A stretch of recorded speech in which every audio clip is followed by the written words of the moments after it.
ನಮಸ್ಕಾರ. 2024 ಒಳ್ಳೆಯದಕ್ಕೆ ಹೇಗೋ ಕೆಟ್ಟದ್ದಕ್ಕೂ ಹಾಗೆ ಸಾಕ್ಷಿಯಾಗಿದೆ. ಹಲವಾರು ದುರಂತಗಳು ಈ ವರ್ಷ ಸಂಭವಿಸಿವೆ. ಜನ ಪ್ರಕೃತಿಯ ಮುನಿಸನ್ನು ಎದುರಿಸಿದ್ದಾರೆ. ಹಲವು ಜೀವಗಳು ಬಲಿಯಾಗಿ ಹೋಗಿರುವುದು ಕೂಡ ಇದೆ. ಅನೇಕ ದುರಂತಗಳು ಸರ್ಕಾರಗಳ ಹೊಣೆಗೇಡಿತನದ ಪರಿಣಾಮಗಳು ಅನ್ನೋದನ್ನು ನಾವು ಬೇರೆಯಾಗಿ ಹೇಳಬೇಕಾಗಿಲ್ಲ. ಈ ವರ್ಷ ಸಂಭವಿಸಿದ ಕೆಲವು ಪ್ರಮುಖ ದುರಂತಗಳ ಬಗ್ಗೆ ಒಂದು ಹಿನ್ನೋಟ ಇಲ್ಲಿದೆ. ಇದು ಇಡೀ ವರ್ಷದ ಎಲ್ಲ ಘಟನೆಗಳ ಸಮಗ್ರ ಪಟ್ಟಿಯಲ್ಲ, ದೊಡ್ಡ ಸಂಚಲನಕ್ಕೆ ಕಾರಣವಾದ ಕೆಲವು ಪ್ರಮುಖ ದುರಂತಗಳ ಮೇಲಿನ ನೋಟ ಮಾತ್ರ. ನಮಸ್ಕಾರ, ಇದು year end special episode.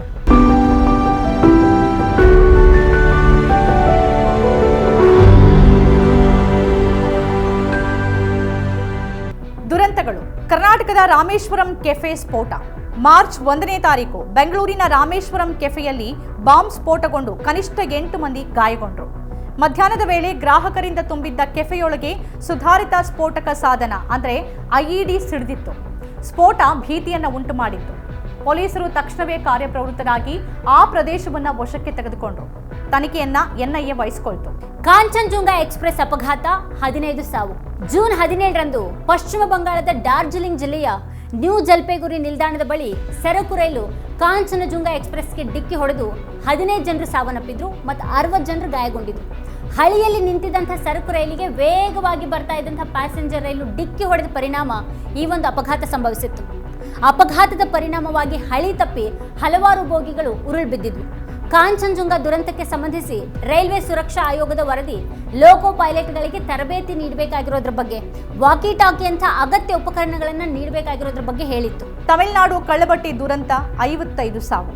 June 20ನೇ ತಾರೀಕು ತಮಿಳುನಾಡಿನ ಕಲ್ಲಕುರಿಚಿ ಜಿಲ್ಲೆಯಲ್ಲಿ ಮೆಥನಾಲ್ ಬೆರೆತ ಮದ್ಯವನ್ನು ಸೇವನೆ ಮಾಡಿ 55ಕ್ಕೂ ಹೆಚ್ಚು ಜನ ಸಾವನ್ನಪ್ಪಿದ್ರು. ಬಲಿಯಾದವರಲ್ಲಿ ಹೆಚ್ಚಿನವರು ಕಾರ್ಮಿಕರು ಮತ್ತು ರೈತರಾಗಿದ್ದರು.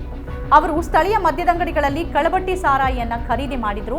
ಕಲಬೆರಕೆ ಮದ್ಯ ತೀವ್ರ ಆರೋಗ್ಯ ಸಮಸ್ಯೆಗಳನ್ನ ಉಂಟು ಮಾಡಿತ್ತು. ಅನೇಕರು ವೈದ್ಯಕೀಯ ಚಿಕಿತ್ಸೆ ಪಡೆಯೋಕ್ಕಿಂತ ಮುಂಚೆನೆ ಸಾವನ್ನಪ್ಪಿದ್ರು. ಉತ್ತರ ಪ್ರದೇಶ ಹಥ್ರಸ್ ಸತ್ಸಂಗ್ ಅವಘಡ, 123 ಸಾವು.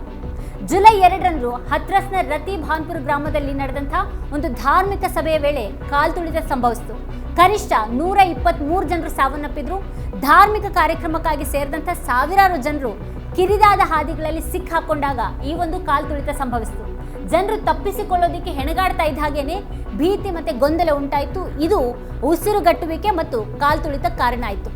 ಭಾರತ ಬಾಂಗ್ಲಾ ಪ್ರವಾಹ, 3 ಲಕ್ಷ ಮಂದಿ ಸ್ಥಳಾಂತರ.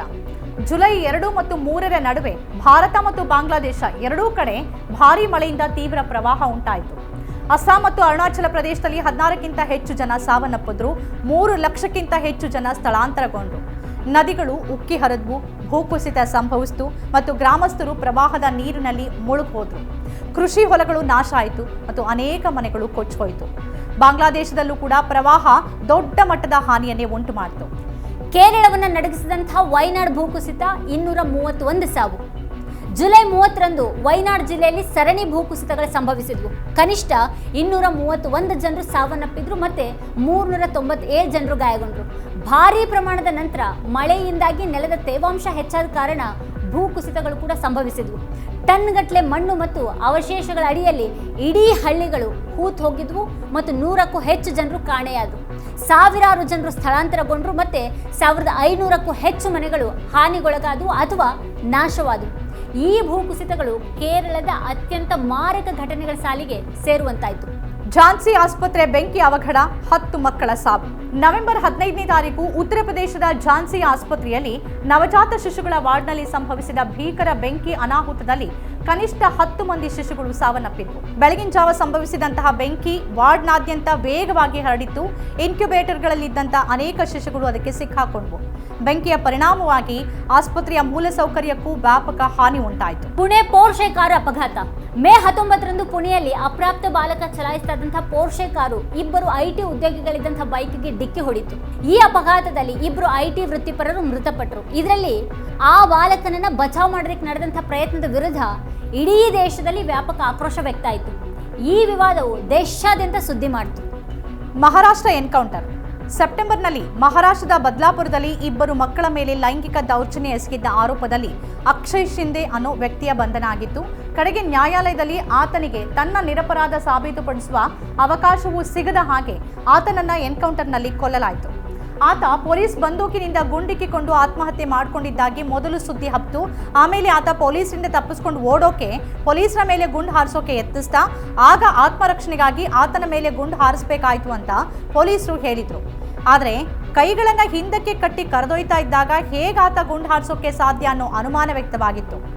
ಯಾರೂ ಕಸಿಯದ ರೀತಿಯಲ್ಲಿ ಬಂದೂಕಿನ ವಿನ್ಯಾಸ ಇದ್ದು ಹೇಗದನ್ನ ಕಸಿಯೋಕೆ ಸಾಧ್ಯ ಅಂತ ಕೇಳಲಾಯಿತು. ಪೊಲೀಸರ ಆರೋಪಗಳ ಬಗ್ಗೆ ಹತ್ಯೆಗೀಡಾದವನ ಕುಟುಂಬಸ್ಥರು ಕೂಡ ಆಕ್ಷೇಪ ಎತ್ತಿದ್ರು. ನನ್ನ ಮಗ ಪಟಾಕಿ ಸಿಡಿಸೋದಕ್ಕೂ ಅಂಜ್ತಾ ಇದ್ದ, ಆತ ಹೇಗೆ ಪೊಲೀಸರ ಮೇಲೆ ಗುಂಡು ಹಾರಿಸ್ತಾನೆ? ಪೊಲೀಸರು ನಮ್ಮ ಮಗನನ್ನ ಕೊಂದಿದ್ದಾರೆ, ಘಟನೆ ಬಗ್ಗೆ ತನಿಖೆ ಆಗ್ಲಿ ಅಂತ ಆತನ ತಾಯಿ ಒತ್ತಾಯಿಸಿದ್ರು. ಲೈಂಗಿಕ ದೌರ್ಜನ್ಯ ಪ್ರಕರಣದಲ್ಲಿ ತಪ್ಪೊಪ್ಪಿಗೆ ನೀಡುವಂತೆ ಪೊಲೀಸರು ಆತನ ಮೇಲೆ ಒತ್ತಡ ಹೇರಿದ್ರು ಅಂತ ಶಿಂದೆ ಸಂಬಂಧಿಕರು ಹೇಳಿದ್ರು. ಕೋಲ್ಕತ್ತಾ ಅತ್ಯಾಚಾರ ಪ್ರಕರಣ ಆಗಸ್ಟ್ 9ರಂದು ಕೋಲ್ಕತ್ತಾದ ಸರ್ಕಾರಿ ಆರ್ಜಿಕರ್ ಆಸ್ಪತ್ರೆಯ ಸೆಮಿನಾರ್ ಹಾಲ್ನಲ್ಲಿ 31 ವರ್ಷದ ವೈದ್ಯ ವಿದ್ಯಾರ್ಥಿನಿಯ ಅತ್ಯಾಚಾರ ಮತ್ತು ಕೊಲೆ ನಡೆಯಿತು.